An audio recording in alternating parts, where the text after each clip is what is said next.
Hello guys, good morning. રાતે તો સવારમાં આપણે વહેલા ઉઠી ગયા છીએ. તો જો તમને બતાવું, મસ્ત સવાર પડી ગઈ છે.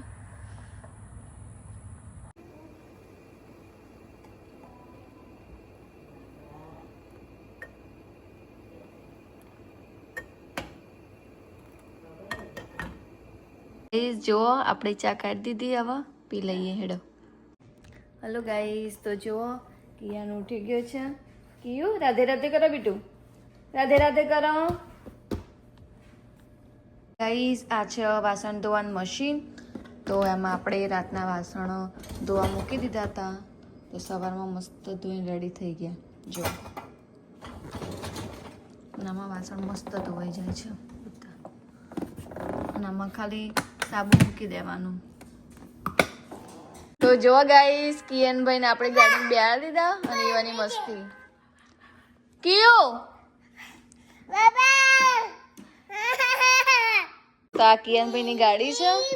એમાં જો ઘેર ભી પડું, સોંગ ભી વાગ, હોર્ન ભી વાગ. ક્યું ગાડી ચલાવો. તો ચલો, આપણે હવે કચરા પોતું કરવાનું હોય તો આપણે કરી દઈએ.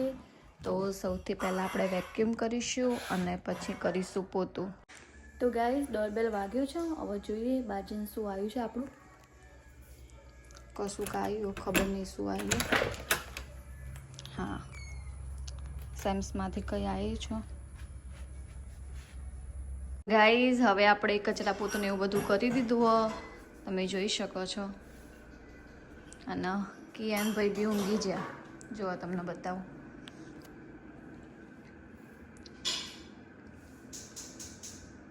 મસ્ત ઊંઘી જાય કીવે.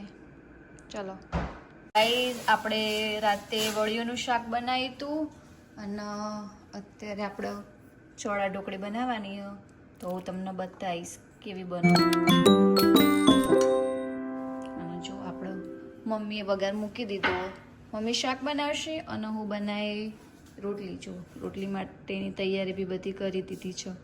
અને આ શાક વઘારવા માટે બધું રેડી કર્યું. જો મમ્મી શાક હવે વઘાર્યું તો તમને બતાવું મમ્મી કઈ રીતે વઘાર્યું. તમે જુઓ.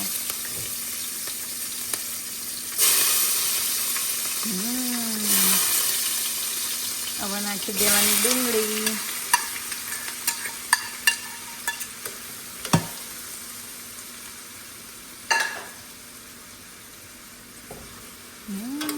મસ્ત સ્મેલ આવો.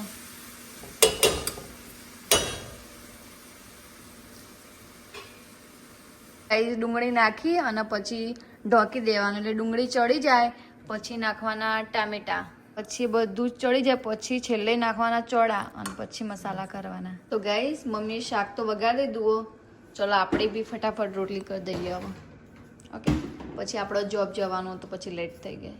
આપણો ચોળાનું શાક અને એમાં ઢોકળી નાખવાની હતી. તો મમ્મીએ બધા મસાલા કરી દીધા. મમ્મી હવે લોટ બાંધશી. જો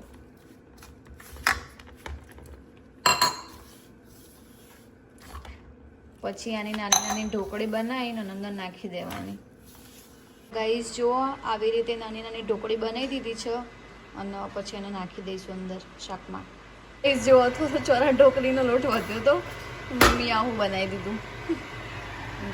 મસ્ત મજાની સબ્જી રેડી થઈ ગઈ.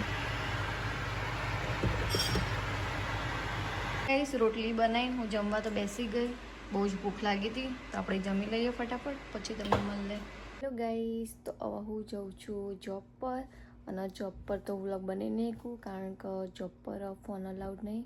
તો તમને ડાયરેક્ટ આવીને મળે. બાય.